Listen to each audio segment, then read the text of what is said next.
जवाहरलाल नेहरू ने भारत की खोज किस ऐतिहासिक और व्यक्तिगत संदर्भ में लिखी? इस संदर्भ ने पुस्तक की सामग्री और दृष्टिकोण को कैसे प्रभावित किया?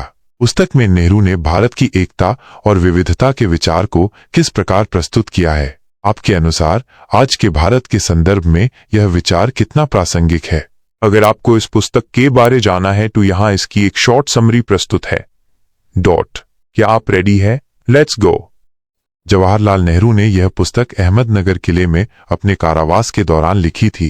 यह पुस्तक भारत के अतीत, वर्तमान और भविष्य के बारे में उनके विचारों और भावनाओं का एक गहरा और व्यापक अन्वेषण है। नेहरू भारत की प्राचीन सभ्यता, इसकी दार्शनिक और आध्यात्मिक परंपराओं और इसकी सांस्कृतिक विविधता पर प्रकाश डालते हैं। वो सिंधु घाटी सभ्यता से लेकर ब्रिटिश शासन तक के भारत के इतिहास का वर्णन करते हैं। विभिन्न राजवंशों, सामाजिक और राजनीतिक परिवर्तनों और विदेशी आक्रमणों पर ध्यान केंद्रित करते हैं। नेहरू भारत की एकता और विविधता के अंतर्निहित विचार पर जोर देते हैं। वो बताते हैं कि कैसे विभिन्न धर्मों, भाषाओं और संस्कृतियों के बावजूद भारत ने हमेशा एक अंतर्निहित एकता बनाए रखी है। वो इस एकता के स्रोतों का पता लगाते हैं, जिसमें सहिष्णुता, समन्वय और एक दूसरे की परंपराओं के प्रति सम्मान शामिल है। पुस्तक भारत की गरीबी, सामाजिक असमानता और ब्रिटिश शासन के नकारात्मक प्रभावों जैसे समकालीन मुद्दों पर भी विचार करती है। नेहरू भारत की स्वतंत्रता के लिए संघर्ष और एक आधुनिक, धर्मनिरपेक्ष और लोकतांत्रिक राष्ट्र के निर्माण के लिए अपनी दृष्टि पर चर्चा करते हैं। वो विज्ञान और प्रौद्योगिकी के महत्व पर जोर देते हैं, साथ ही भारत की सांस्कृतिक और आध्यात्मिक जड़ों को बनाए रखने की आवश्यकता पर भी बल देते हैं। भारत की खोज नेहरू के व्यक्तिगत अनुभवों और टिप्पणियों से समृद्ध है। वह अपने जेल जीवन, अपने साथी कैदियों और स्वतंत्रता आंदोलन के दौरान अपने अनुभवों का वर्णन करते हैं। उनकी लेखन शैली विचारोत्तेजक, काव्यात्मक और देशभक्ति की भावना से ओतप्रोत है। कुल मिलाकर भारत की खोज सिर्फ एक ऐतिहासिक विवरण नहीं है, बल्कि भारत की आत्मा और पहचान की एक गहरी खोज है। यह पुस्तक भारत के अतीत को समझने, इसके वर्तमान को जानने और इसके भविष्य की कल्पना करने के लिए एक महत्वपूर्ण पाठ है। यह नेहरू के भारत के प्रति प्रेम और एक मजबूत और समृद्ध राष्ट्र के उनके सपनों का प्रमाण है। यह हमें भारत की सहस्राब्दियों पुरानी सभ्यता, इसकी विरासत और इसकी क्षमता के बारे में गहराई से सोचने के लिए प्रेरित करती है। नेहरू आगे बताते हैं कि भारत की ताकत उसकी अनुकूलनशीलता और विभिन्न विचारों और प्रभावों को आत्मसात करने की क्षमता में निहित है। उन्होंने भारतीय दर्शन और साहित्य के विकास पर प्रकाश डाला, जिसमें उपनिषदों, बौद्ध धर्म और भगवद गीता जैसे महत्वपूर्ण ग्रंथों का उल्लेख किया गया है। वो कला, वास्तुकला और संगीत के क्षेत्र में भारत की उपलब्धियों पर भी गर्व व्यक्त करते हैं।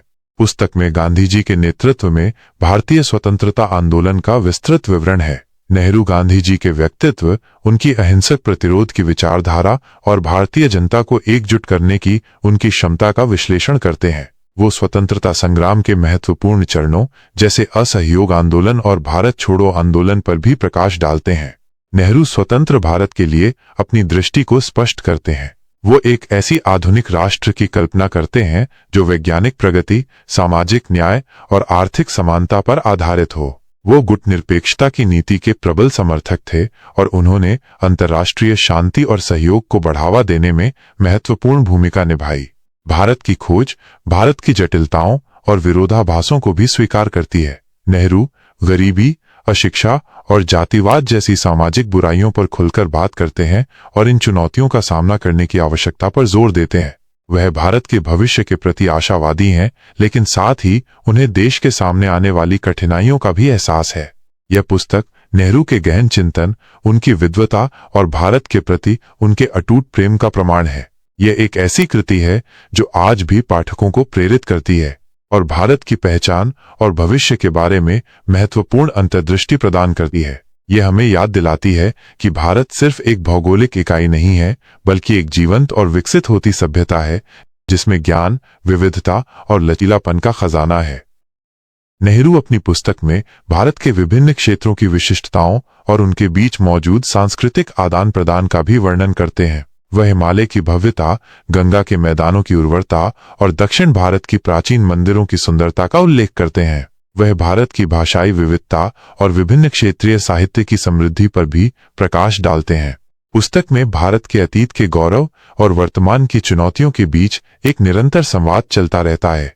नेहरू ये तर्क देते हैं कि भारत को अपनी प्राचीन जड़ों से प्रेरणा लेनी चाहिए, लेकिन उसे अतीत में बंद कर नहीं रहना चाहिए।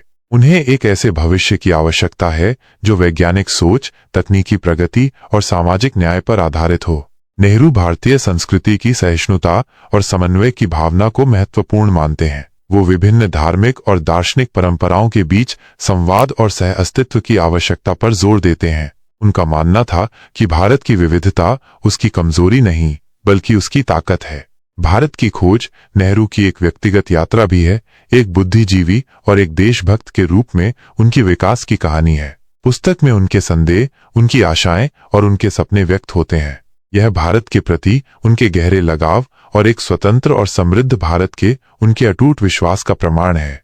ये कृति हमें भारत के इतिहास, संस्कृति और दर्शन को एक व्यापक और गहन दृष्टिकोण से देखने के लिए प्रेरित करती है। ये हमें ये समझने में मदद करती है कि आधुनिक भारत किन नींवों पर खड़ा है और भविष्य में उसकी क्या संभावनाएं हैं। भारत की खोज एक ऐसी पुस्तक है जो समय के साथ और भी अधिक प्रासंगिक होती जाती है, क्योंकि ये हमें हमारी पहचान और हमारे लक्ष्यों के बारे में सोचने के लिए मजबूर करती है। नेहरू अपनी इस कृति में भारत की आत्मा की पड़ताल करते हुए इसके लचीलेपन और विपरीत परिस्थितियों में भी आगे बढ़ने की क्षमता को रेखांकित करते हैं। वे भारत के गांवों और किसानों के जीवन का मार्मिक चित्रण करते हैं, उनकी सादगी और उनकी सहन शक्ति को दर्शाते हैं। साथ ही वे शहरी जीवन की जटिलताओं और आधुनिकता के आगमन से उत्पन्न हो रहे सामाजिक परिवर्तनों पर भी विचार करते हैं। पुस्तक में नेहरू भारत के कला, साहित्य और दर्शन के विभिन्न पहलुओं पर विस्तार से लिखते हैं, जिससे पाठक को भारत की सांस्कृतिक समृद्धि का अनुभव होता है। वे प्राचीन ग्रंथों के ज्ञान और समकालीन कला के नए रूपों के महत्व को समान रूप से महत्व देते हैं। उनका मानना था कि एक राष्ट्र को अपनी सांस्कृतिक विरासत को संजोना चाहिए, लेकिन उसे नए विचारों और प्रभावों के लिए भी खुला रहना चाहिए। भारत की खोज एक ऐसी रचना है जो हमें भारत के अतीत से सबक सीखने, वर्तमान को समझने और भविष्य के लिए एक समावेशी और न्यायपूर्ण दृष्टिकोण विकसित करने के लिए प्रेरित करती है। ये पंडित जवाहरलाल नेहरू का भारत के प्रति एक अमूल्य उपहार है, जो हमें इस महान राष्ट्र की गहराई और जटिलता को समझने में मदद करता है। और इस गहन अन्वेषण के साथ हम भारत की शाश्वत यात्रा और इसके अटूट भावना के प्रति गहरी श्रद्धा महसूस करते हैं। अगर आपको ये वीडियो पसंद आया हो तो लाइक का बटन जरूर दबाएं और इसे अपने दोस्तों और रिश्तेदारों तक पहुंचाएं। कमेंट करके हमें बताएं कि अगली बार आपको किस किताब की पूरी सारांश चाहिए। और हाँ, ऐसी ही ज्ञानवर्धक और जीवन बदलने वाली वीडियो सारांश देखने के लिए हमारे चैनल ब्रेकिंग स्टोरी को सब्सक्राइब करके घंटी का आइकन दबा दें, जिससे आने वाली सभी वीडियो की सूचना आपको सबसे पहले मिले। धन्यवाद।